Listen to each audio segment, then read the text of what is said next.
With the college basketball season tipping off on November 25th, the race for the national championship begins.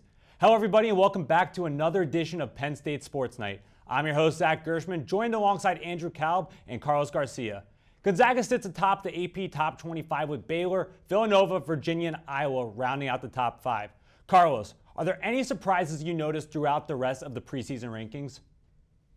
Right now I'm looking at a team like Duke, who's ranked number 9 in the AP Top 25, but they lost two key guys to their team in Vernon Carey and Trey Jones to the NBA draft. But I'm looking at the young guys such as Jalen Johnson and Jeremy Roach. Those are the two guys who are going to step up and make an immediate impact on the team, as both of them are 5 stars and top 20 recruits out of high school basketball.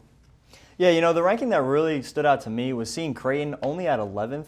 They had an amazing season last year, and you got key departures from the Big East and big names like Marcus Howard and Miles Powell. I think Creighton is lined up to be the second best team in this conference behind, of course, Villanova. But, you know, you got a great shooter in Marcus, and then you got Alex O'Connell, the transfer from Duke. I mean, this team is going to put up a lot of points this year, and I don't know how they weren't ranked in the top 5. Yeah, we'll definitely see if Creighton could give Villanova a run for their money in the Big East. Andrew, who's a team that will take some by surprise this season and be a lot better than people anticipate? Yeah, you know, one team that really stands out to me this year is Texas Tech. We saw them in the national championship in 2019. They went to overtime versus Virginia. Didn't really turn out the way they wanted to. But they were on the bubble last year. If there was to be a tournament, they would have gotten in. They have a great coach in Chris Beard. He gets these players to play against the top teams in the Big 12 like Baylor and Kansas. And they just got the addition of transfer Mac McClung from Georgetown, who many may know from his amazing dunking highlights in high school. He wasn't really a fit in Georgetown. I think he's going to fit well with this roster, and they can really make some noise this year.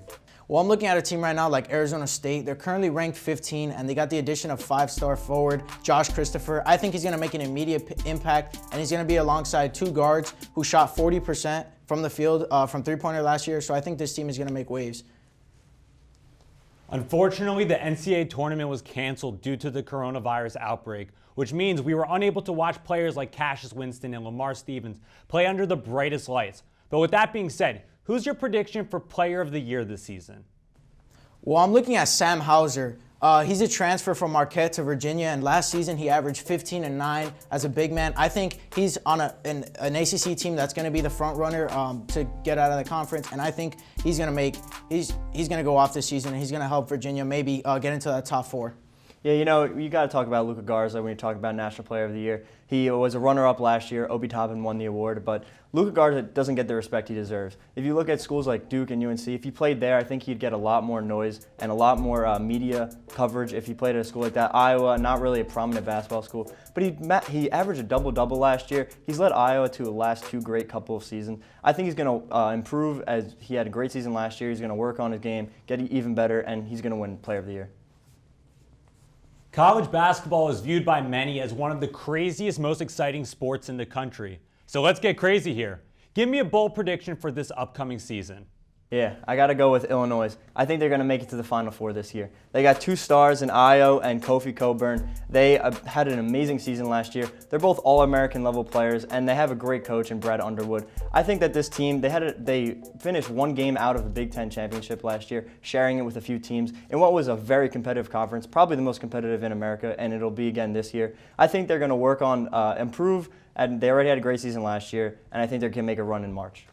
Well, listen, for me, Kansas is a top 25 team, and they're a team that always seems to make noise in the tournament and the play-in. But I think this year, they won't make it into the Final Four just because they lost Dotson, their star guard, and Udoka Abuzike, big man who is averaging almost 20 points a game. So I think that those are 2 big holes that they need to fill, but unfortunately they're not going to be able to do that. And I think they're maybe a Sweet 16 or a Final 8 exit. Wow, that's some really bold prediction, guys. We'll see which teams have what it takes to advance and survive all the way to the championship. That'll do it for this edition of Penn State Sports Night. Be sure to tune in for more college basketball coverage throughout the season. For Andrew Kalb and Garcia, I'm Zach Gershman. We'll see you next time. Thank you for watching this edition of Penn State Sports Night. If you're a fan of our content, please be sure to subscribe to our YouTube channel for more clips. Also, follow us on Twitter at PSSN TV and on Instagram at PSU Sports Night to keep up with all the action. For all my colleagues, we are Penn State Sports Night.